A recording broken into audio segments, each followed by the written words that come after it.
आदमी ने ये कहा कि हम तो गंगा जल और तुलसी पत्ता हाथ में लिए घूम रहे, किसान के लिए जी रहे, किसान के लिए मर रहे। अरे 75 साल से सब लोग किसान के लिए मर रहे थे, तो किसान क्यों मर रहा था फिर? अगर 75 साल से आप सब लोग किसान के लिए ही जी और रहे थे और मर रहे थे, इतने संकल्पबद्ध थे, तो बांदा में किसान बबूल के पेड़ से फांसी लगा कैसे मर गया? चलिए शुरू करते हैं। इस देश में हमको गुलाम बनाने के लिए जिन स्थानों को तोड़ा गया कि हमारी आत्मा पर भी नियंत्रण हो जाए, उन स्थानों का पुनरुद्धार नहीं होगा तो किस जगह का पुनरुद्धार होगा? आपकी कोठी में पैसा लगे तो जायज, और बाबा विश्वनाथ के कॉरिडोर बने तो ना जायज। जितना पैसा लगा है ना, बुरा मत मानना, मैं ऐसे सैकड़ों राजनेताओं को जानता, सैकड़ों, जिनके पास इस मूल्य से ज्यादा के इमारतें हैं जितना कॉरिडोर में लगा है। कोई राव साहब गलत तो नहीं कह रहा? 100 एसी लगे, 100 एसी। इंद्र की सभा लगती है। अरे पशु पक्षी भी विदेशी हैं। 2.5 लाख का तोता, उसको मकाऊ बोलते, क्या बोलते? पकाऊ। हाँ, एक नेता थे, बोले ये पकाऊ लाए, मकाऊ बताए, बोले मैंने कितने का लाए? बोले भैया 2.5 लाख का लाए।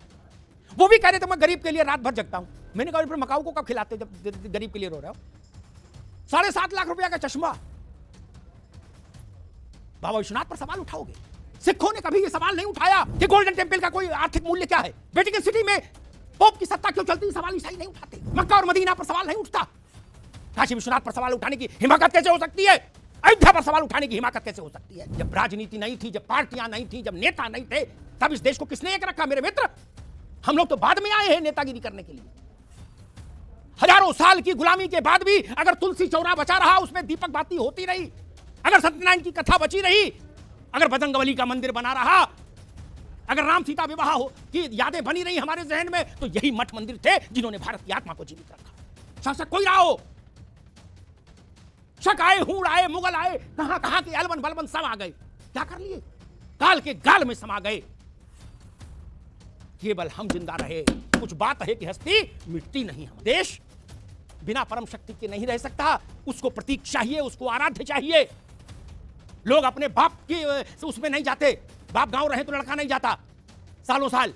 इनमें कुछ तो ताकत होगी। लोहिया जी ने कभी कहा था, विक्रम राव साहब ज्यादा बेहतर जानते होंगे, लोकसभा में एक बहस में उन्होंने कहा था, कृष्ण का उल्लेख करते हुए, कपिश भाई सुन लीजिएगा, उन्होंने कहा था कि 5000 साल से ज्यादा हो गए, नासा कहता है, कृष्ण को इस अवतरित हुए, उनका जो है एग्जिस्टेंस इस वक्त रहा होगा।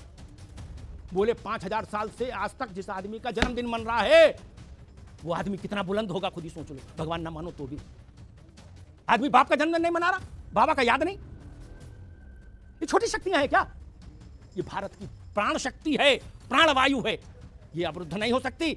मुगल नहीं कर पाए, शक नहीं कर पाए, हूण नहीं कर पाए, तो बाकी कोई क्या करे? आपकी कमाई का कोई साधन नहीं, और आप कपड़ा रोज 3 बार बदल रहे हो, नींबू काट पहन रहे हो, कहां जाता पैसा? काम कोई है नहीं, धंधा कोई है नहीं, बायोडेटा में लिखा है समाज सेवा, और फॉर्च्यूनर में चल रहे हो झमाझम, 4 गाड़ी आगे 4 पीछे। कोई कह रहा राष्ट्रवाद लाएंगे, कोई कह रहा जी समाजवाद लाएंगे, कोई कह रहा जी कांग्रेस लाएंगे, क्या? और 250 ग्राम की चेन डाले गले में। कैसे कैसे? जैसे आदमी अल्टो नहीं खरीद सकता, स्कूटर मोटरसाइकिल नहीं ले सकता भारत का आम आदमी, वैसे आप लोग जहाज में चल रहे हो, निजी जहाजों में है, ज्ञान बांट रहे हो कि गरीब के लिए रात भर जग रहे हैं, छत पे टल रहे हैं। हमने आप लोगों के घरों में कप प्लेट देखे, पूछो ये कटोरी कहां से आई? बोले ये इटली से आई। बोले ये बोले पेरिस से आया गिलास। गरीब के लिए रो रहे हो? ये तमाशा नहीं किया करो भाई, इतना तो मत किया करो। लोग सुनते होंगे टीवी पर, इस पर, तो क्या कहते होंगे? जहर खाने का मन करता होगा गरीब आदमी का। उसके गरीबी के साथ मजाक मत करिए। आप रोटी नहीं दे सकते तो शांत तो रहिए। काजू बादाम खाने के बाद बाहर निकले और ये कहे कि मैं भी भूखा हूं, ये तो झूठ मत फैलाइए। क्या आपके घर में बाल बच्चों की शादियां नहीं देखी हमने? नहीं देखी क्या? आप लोगों ने जितनी नहीं देखोगे, राघवेंद्र ने, कपिश ने, आनंद ने, उतनी मैंने देखी और विक्रम राव साहब ने देखी। आपके नेताओं के यहां शादियां पैसा ऐसे बहते देखा। कानपुर में तो गंगा में भी उतना जोर नहीं है, ये गंगोत्री गंगा समझो, ऐसे पैसा बहते देखा। एक नेता की यहां शादी हुई थी परिवार में, जहाज ऐसे उड़ा और बात कर रहे हैं कि जी 400 करोड़ कॉरिडोर में लग गया, देश भूखा है। गजब बात। जहाज ऐसे उड़े जैसे विक्रम टेम्पो चलते हैं चमनगंज से कानपुर में, उस फ्रीक्वेंसी में जहाज उड़े।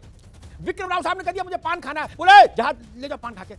कपिल श्रीवास्तव ने 2 मिनट बाद बोला, हम बोले हमको भी खाना, बोले इंडिया दूसरे विमान से ले जाओ। मैंने देखा, बताऊं नाम, चेहरे खराब हो जाएंगे। स्विस कॉटेज बन रही, स्विस कॉटेज शादी ब्याह में, और नैतिकता की बात हम तब कर पाएंगे जब हमारा जीवन गांधी सा हो जाए, लोहिया सा हो जाए, दीनदयाल सा हो जाए, जयप्रकाश सा हो जाए, तो नैतिकता की बात अच्छी लगेगी। हमारे पीछे 5-5 करोड़ की 2-2 करोड़ की गाड़ियां चल रही हो और हम दीनदयाल की बात करें, लोहिया की बात करें तो ठीक नहीं। लोहिया दिल्ली की सड़कों पर डीटीसी की बस से चलते थे। ननकू और रज्जाक जो गुरसाहिबगंज में, खिमसेपुर में, बवाना में खेती कर रहा है, वो और नीचे चला गया। कभी सोचा नहीं कि हम भी इसी की तरह से आए थे? हमने राजनीति पकड़ी तो नींबू काट कलब का कुर्ता पजामा, सफेद जूता, सफेद मोजा, 4-6 फॉर्च्यूनर, आगे पीछे 250 ग्राम की चेन, 10 अंगूठी, लक लक लक लक हो रहा। हर आदमी ने ये कहा कि हम तो गंगा जल और तुलसी का पत्ता हाथ में लिए घूम रहे, किसान के लिए जी रहे, किसान के लिए मर रहे। अरे 75 साल से सब लोग किसान के लिए मर रहे थे, तो किसान क्यों मर रहा था फिर? अगर 75 साल से आप सब लोग किसान के लिए ही जी और रहे थे और मर रहे थे, इतने संकल्पबद्ध थे, तो बांदा में किसान बबूल के पेड़ से फांसी लगा कैसे मर गया फिर? मैंने 25 साल पार्लियामेंट कवर की, 25 साल, चौथाई शताब्दी। एक बार मैं पार्लियामेंट एडजर्न हुई तो मैं बाहर आके गेट नंबर 1 पे खड़ा हो गया। ओंकार जी क्या तो गाड़ियां बुलाते हैं लोग अपनी अपनी, हैं नेता लोग। मुझे ऐसा लगा कि वर्ल्ड ऑटो एक्सपो में आ गया मैं। क्या समाज सेवा और कृषि कार्य करने वाले नेता जब निकले तो ऐसी ऐसी गाड़ियां थी, ओए हाय हाय, क्या वो सब तुलसी का पत्ता हाथ में लिए थे और गंगा जल, बोले हम किसान के लिए जीते मरते हैं। क्या मान लीजिए आज अचानक मैं सो के उठूं कल और मेरे मन में मेरी तबीयत थोड़ी भुरभुरी हो जाए और मन करे कि नहीं उत्तर प्रदेश में चुनाव लड़ना, पार्टी बनानी है, तो कोई रोक तो है नहीं, पार्टी भी बन जाएगी है। और मैं उत्तर प्रदेश के एक किसी भी बड़े दैनिक अखबार में एक पूरे पेज का विज्ञापन दे दूं ताकि पूरा प्रदेश पढ़ ले। मैं नाम नहीं लूंगा अखबार का, मान लीजिए है, अपनी फोटो के साथ कि भाई हमें जिताओ, हमारी पार्टी को, हर परिवार को, गरीब हो अमीर हो, 4 पहिया गाड़ी मिलेगी और 5,000 रुपया डीजल डलवाने के लिए महीने में, उसमें डीजल डलवाओ, पान खा के टहलो। मान लीजिए घोषणा कर दूं, कौन सा कानून मुझे रोकेगा? और ईश्वर की कृपा रहेगी और बम्पर जीत जाऊं, सरकार बना लूं, तो कौन सा कानून मुझे इस बात के लिए बाध्य करेगा कि कार दो? यानी टोटल ब्लफ करके मैं सरकार में आ जाऊं और टोटल ब्लफ करके निकल जाऊं, कोई कानून मेरे ऊपर आयत नहीं। जनतंत्र का मतलब यही कि जनता मालिक है और जनता के नियंत्रण में पार्टियां चलें। आज तक नीति आयोग की रिपोर्ट हमको बता रही है, आज तक बिहार में 52% लोग गरीब हैं।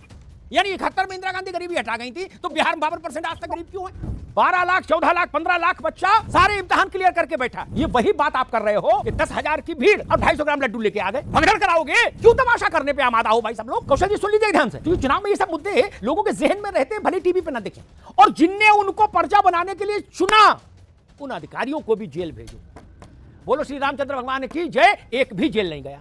क्यों नहीं गया? बड़ा शोर हुआ था, सीबीआई सीबीआई सीबीआई जांच कराओ, इलाहाबाद में बवाल था। गई भैंस पानी में। पेपर लीक कांड में चुन्नू मुन्नू गुड्डू पप्पू पकड़े गए, लेकिन उनके आका नहीं पकड़े गए। मैं होता पद पर तो मैं परीक्षा नियंत्रक को जेल भेज देता कि भाई ये पेपर ऐसे कैसे बना। नई व्यवस्था के तहत इतना सुनिश्चित करा दे भारतीय जनता पार्टी सरकार से कि जितने भी भर्ती आयोग है उत्तर प्रदेश में, उनके अध्यक्षों को, उनके रजिस्ट्रार्स को, उनके सचिवों को ये मैंडेट हो साफ तौर पर, आपके द्वारा आहूत परीक्षा में कदाचार पाया गया तो मान्यवर आप जेल में होंगे। भले वो किसी के रिश्तेदार हो, किसी के सिफारशी हो, किसी के नातेदार हो, किसी के घरौआ हो, इससे कोई फर्क नहीं पड़ता। एक बार ये टोटका आजमा के देख लीजिए, 4-6 बड़ों को जेल भेज के देख लीजिए, उसके बाद किसी परीक्षा में कदाचार नहीं मिलेगा आपको। एक बार हिम्मत तो करिए, सब परीक्षाएं ठीक से हो जाएगी।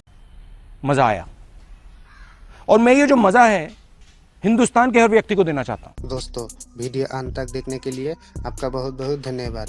दोस्तों अमिताभ अग्निहोत्री जी की बातों से आप सहमत रखते हैं तो कमेंट में जय श्री राम जरूर लिखना। इसके अलावा अपना कोई दूसरा राय है वो भी कमेंट में ज़रूर लिखना। वीडियो अच्छी लगी तो एक लाइक ज़रूर कर देना एंड चैनल पर पहली बार आए हैं तो सब्सक्राइब भी कर सकते हैं ऐसे ही मज़ेदार वीडियो देखने के लिए। चलिए मिलते हैं अगली वीडियो में, तब तक के लिए जय हिंद, जय भारत, जय श्री राम।